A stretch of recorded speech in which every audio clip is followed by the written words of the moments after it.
Hey there, everybody. So, back to our Spokeshave project. This is the one we've chosen. It's an unmolested, reasonably new article, I think. A151 Stanley.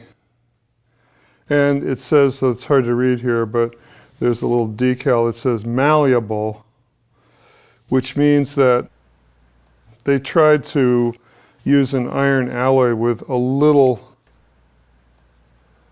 malleability or elasticity in it, so that if you were to drop it on a concrete floor, you might be able to pick up one spokeshave instead of several pieces of broken gray iron. Anyway, I have used a piece of, I guess it's polycarbonate, to make a fixture so I can grab it in the vise and take a cut on the bed here. So just want to make sure that this is above the jaws and above the this piece of holding fixture that I've made, and I'll tighten it up nice and tight, and we'll see. Wow, it really worked pretty well. So it's very rigid. Now, our job is to get this surface nice and flat, and I think probably without paint or without most of the paint. So we're going to look at it with a straight edge and see. It's pretty darn good, which we'd expect, I guess. And then we do see this little artifact right here, which looks like a raised ridge.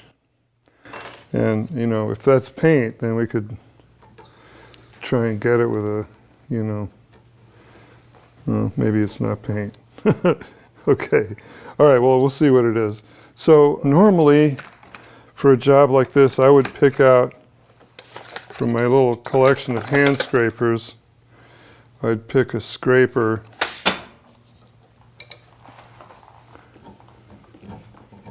Oh no, that's not paint, that's iron. But the scraper isn't doing much, is it? So, I know that many of you might not have scrapers. So I took this file and just ground the end of it. Didn't bother grinding the back flat. But of course you could make any kind of scraper you want out of a file. And this one's actually working a little bit. Taking off that little bump. There's all kinds of little anomalies in a casting. And it's hard to tell exactly where they all come from. But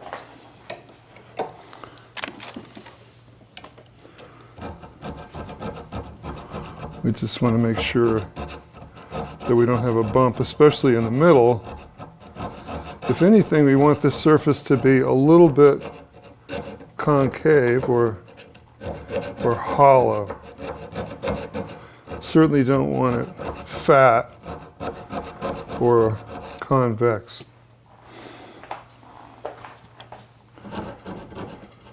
So you can see that the scraper is knocking off some little tiny bumps that are artifacts of the sand itself. Again, this is a sand casting. A beautiful, ancient way to make precision parts with complex surfaces.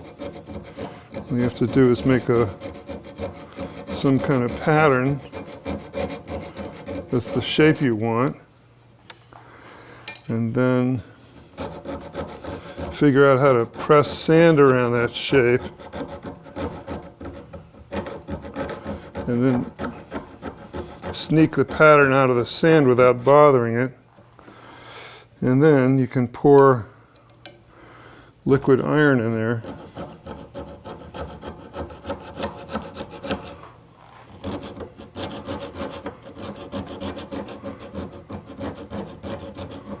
I'm going after things that look like they might be a little high.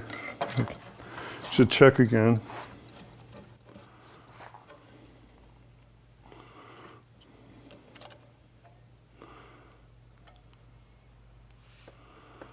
I wanted to point out this technique. If you have a thin straight edge like this, scale, this is called, really not a straight edge, but you have a thin scale and it's touching in two places, I think you can see how it's behaving when I'm wiggling it back and forth, okay? And by the same method, we can set it on this diagonal surface here, or diagonally on this surface, and check to see what it's doing. And I think you can see that it's wiggling in the center, which means that that surface is hollow, a little bit concave. And now we'll try it the other way.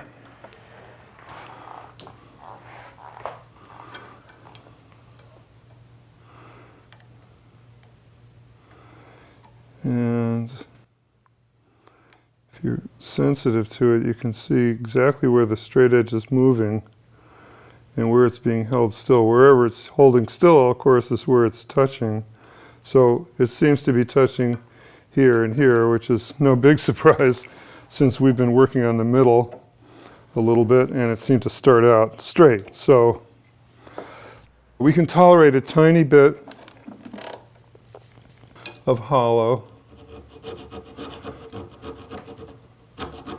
We don't want to get carried away. A little bit of hollow will help to support the blade when it's clamped in, in that it'll get squeezed down to the outside edges first, and then the last little clamping will get in there and push down the center and add to the rigidity of the blade by bending it a tiny amount.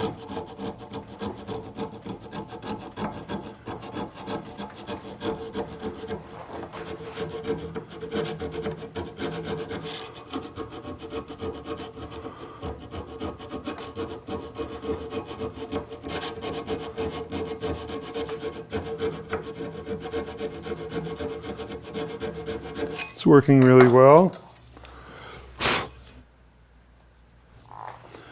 We'll just do our best to check the surface here.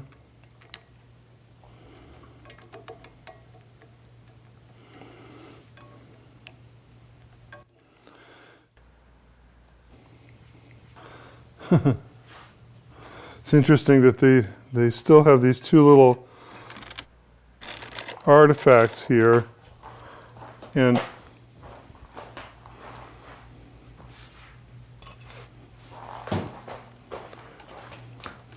you might remember from the Spokeshave movie where I was talking about how these sculpted hollows are there to reduce the thickness of the tool for two reasons. One is that, of course, you lose a tiny bit of weight, but it's got to be tiny. But more importantly, to make sure that there wasn't an extra thick section here that could be distorted due to the different cooling rates in castings of thin sections and thick sections. So now here we see in this more modern tool that they still have these little pockets, but you can see compared to the old-fashioned ones, they're tiny, and I would suspect completely ineffective. So these are vestigial casting artifacts. Somehow they lost their groove, forgot what they were doing. Okay, so here's a flat file which just barely fits in there. And now we'll see if we can. Now this is draw filing. If you saw my scraper sharpening movie, I referred to this. The draw filing means pushing the file sideways.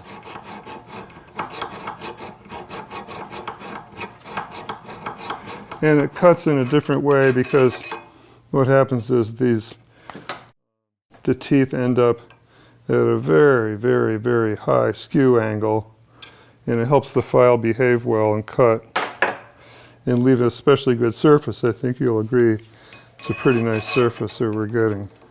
So when I'm using this tool, I'm trying to bend it like this. I don't know if it's really bending it, but that's the idea, is that it helps me hold the file rigidly and make sure that it's touching this surface so that I'm not unconsciously doing this or this, which of course would spoil this flat surface I'm trying to create. Anyway, you get the idea. Looking pretty good. You can see that I scraped a hollow in the center, so it's not touching there. And in fact, we could, I don't know if this will help, but we could do this.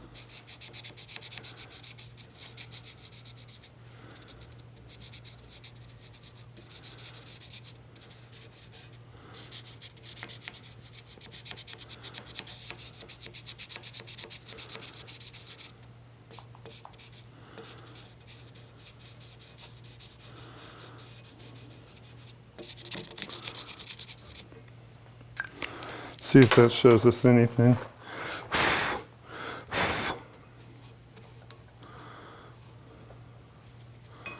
It's a little sticky. Sure enough, shows where we're cutting pretty easily.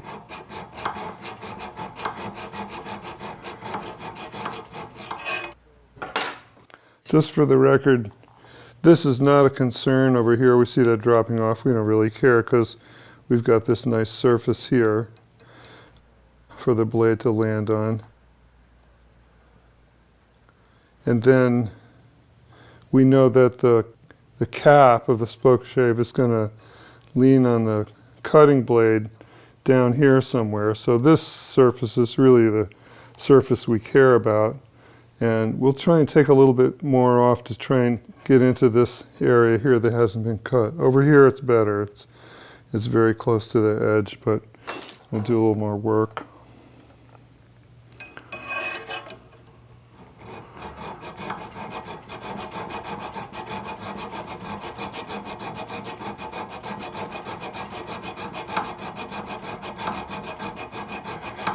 And anytime we want, we can go back with the scraper, because draw filing is slow. By comparison, this is pretty fast stock removal. We really don't care about this piece in here. So we can just reduce this center part here.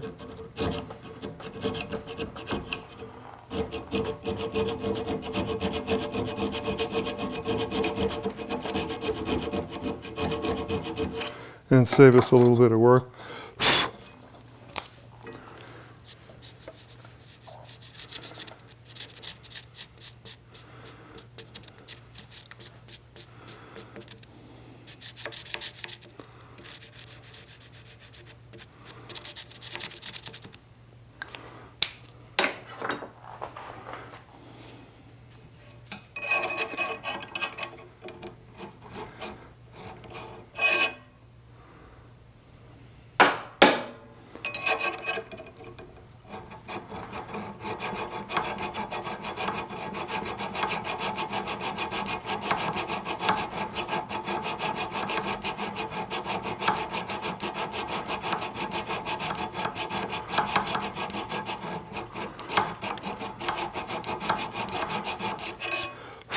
Okay, it's a little hard for us to measure this for straightness, but let's see here. Let's do Mac gauge is about right for width. Maybe this will help us. seems quite precise. Oh, that'll help. Okay, so I'll have to get the light in back of it.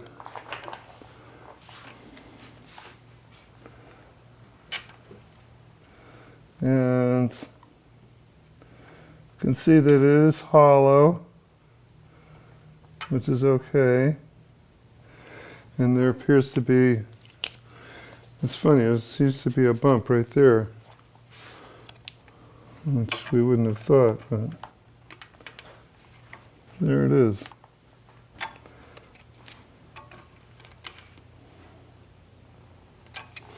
Okay.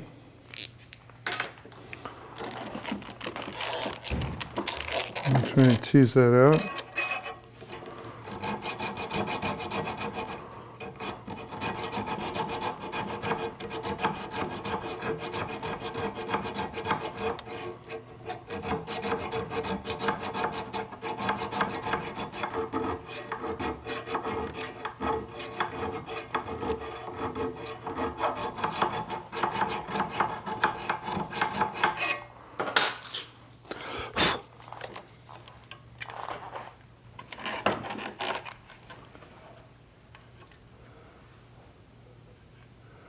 Okay, well, that's pretty good. I like it. I think we're pretty close. The only thing is that maybe there's a little bit too much material right here, and a tiny bit right over there on that side. So it might be a little bit more hollow than we want. We want that hollow to be nice and even, like a catenary. If you don't know, the catenary is the shape that a rope makes when it hangs horizontally from 2 points. Makes a beautiful, sweet curve. And that's what we want, although it's not much. The catenary would be very small in dimension, maybe just a couple of thousandths. All right, so I see there's a little bump over here. Can you see this thing right here? Not sure what that is.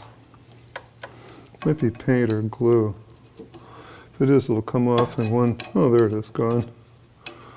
That was glue, it looks like.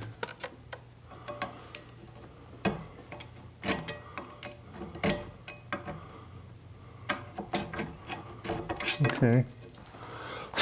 All right, let me check this surface here again.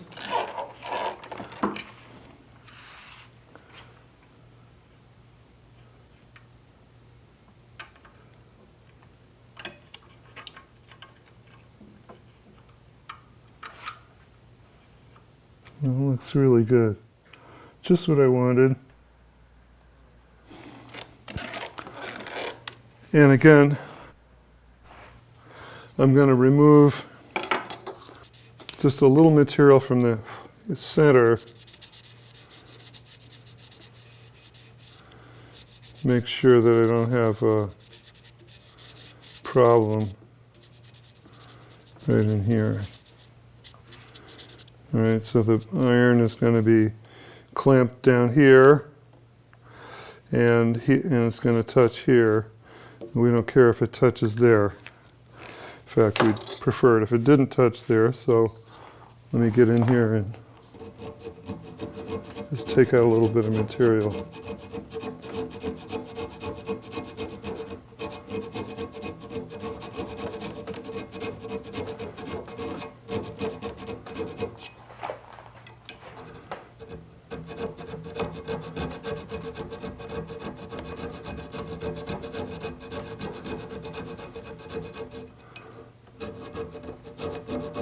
And a little bit on each side, just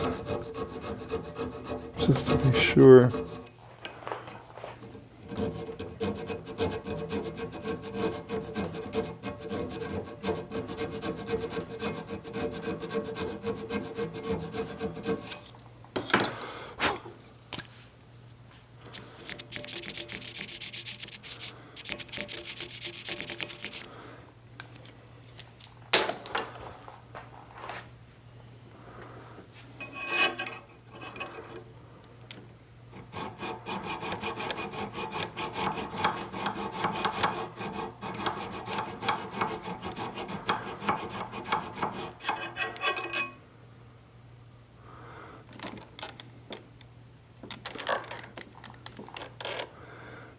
looks like what we want. It looks a little low here, but I don't think it really is.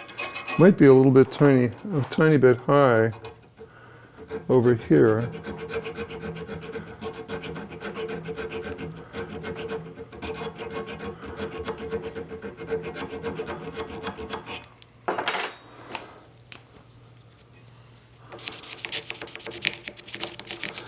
Anyway, I know this looks like a lot of work, but just have to get it right once and we can forget all about it.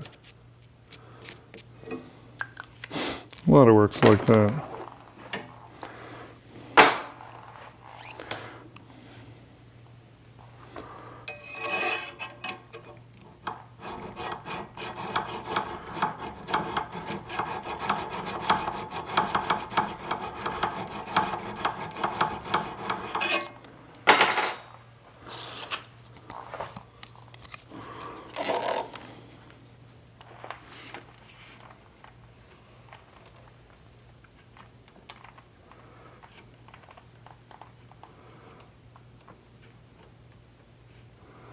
Maybe I'll use the feeler gauge and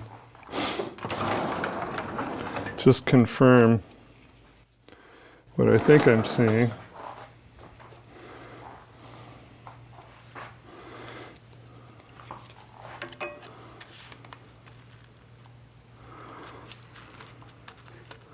Yeah, there's two thousandths or 0.05 millimeter-ish. I think it sounds pretty great. I think we're going to leave it like that. That'll be our surface that the blade's going to land on.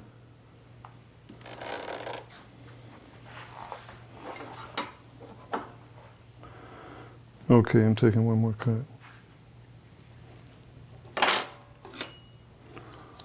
And here.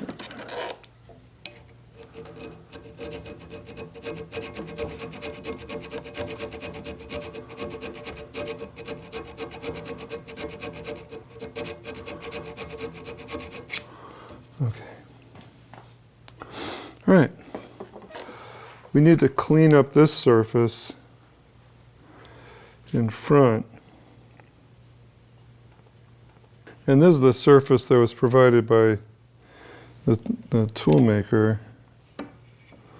And this is, as we were saying, the opening is way too large. The distance between the edge of the blade and the front of the opening is way too big. So we're gonna go in here and figure out how to take a cut on that with a file.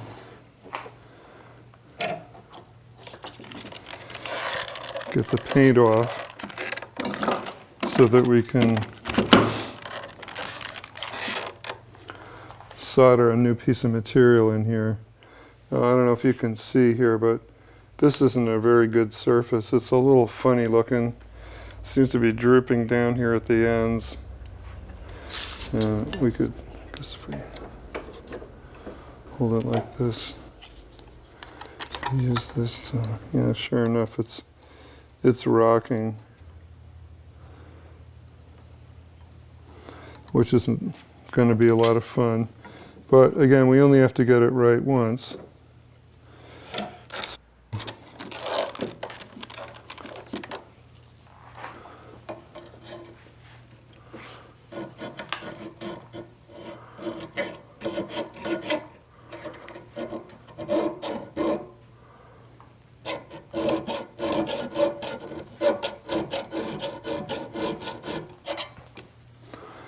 So then the trick here is going to be for me to get the light exactly right so I can see what I'm doing. That hasn't happened yet.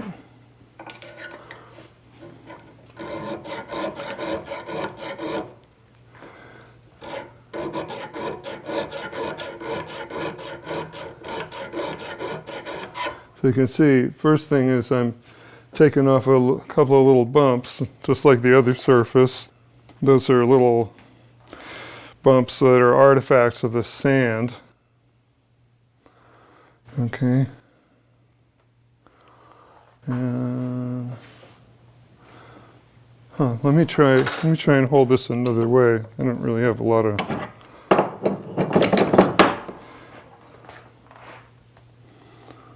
let's see.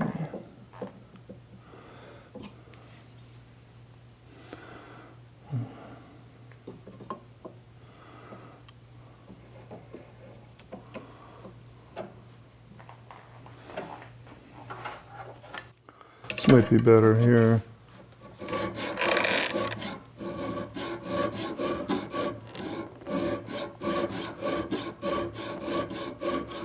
Let's see if I can't find a file that cuts a little quicker.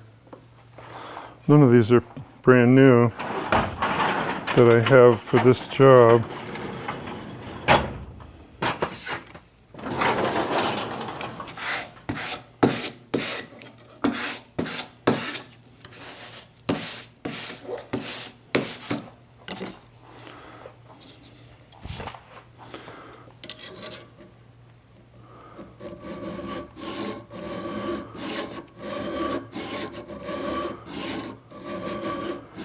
This is cutting a little better.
So we're getting there. It doesn't have to be perfect, but it should be pretty close. And it'd be bad to have paint on it. So you get in there with, if you have little pieces of paint left, maybe you could use, I don't know, a wire brush. I guess you could use chemical paint stripper. I'm not a big fan. I try not to play with more chemicals than I must. Since I have a sandblaster, I would be tempted to just spray it with a sandblaster to remove any of that red paint that remains after we get what we think is a good surface.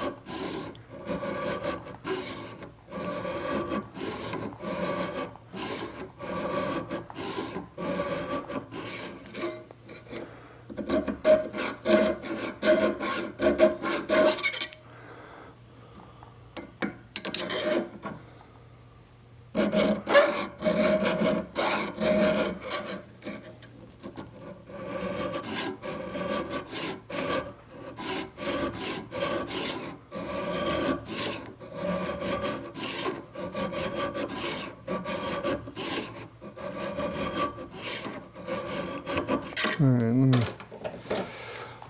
get this up close and look.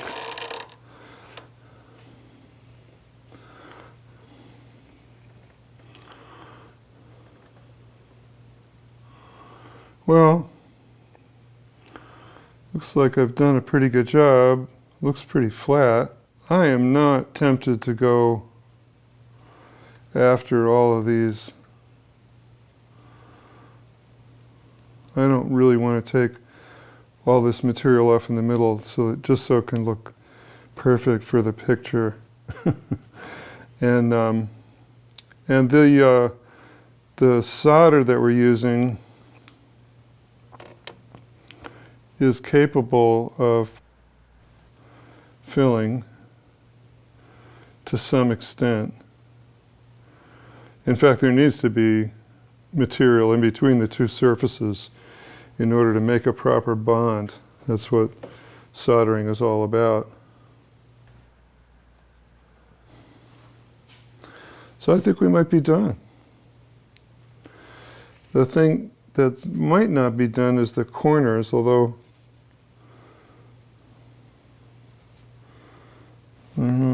well, yeah, let me play around with the corners.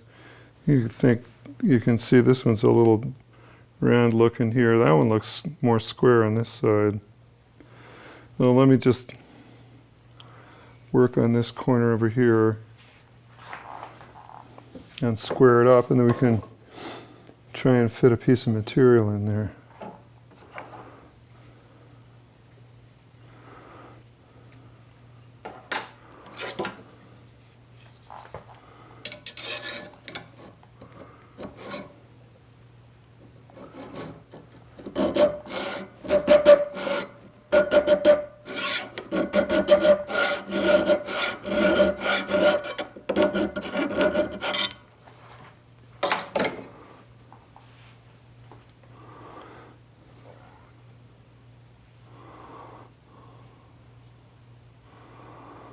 I think that might be right.